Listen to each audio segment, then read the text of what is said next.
Today on Sanctuary Arms Cafe, I'm going to be showing you how to field strip, disassemble, and reassemble the Taurus TX22 compact. Okay. So the first thing you want to do is you want to make sure that your magazine is out, it's not loaded, and you want to look down in your chamber. As you can see, there's nothing in there.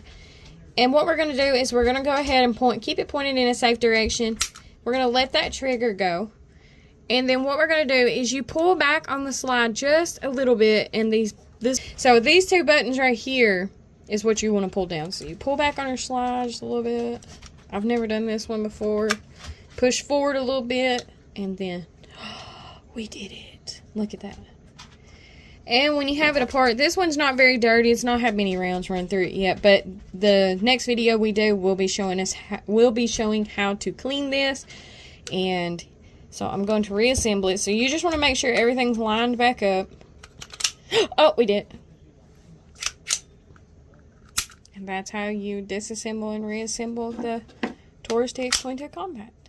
Some of them have an attachment here, so when you drop the slide, if you want to take your barrel out, you'll have to unscrew the little thing on the end of it. But yeah, that's how you do it.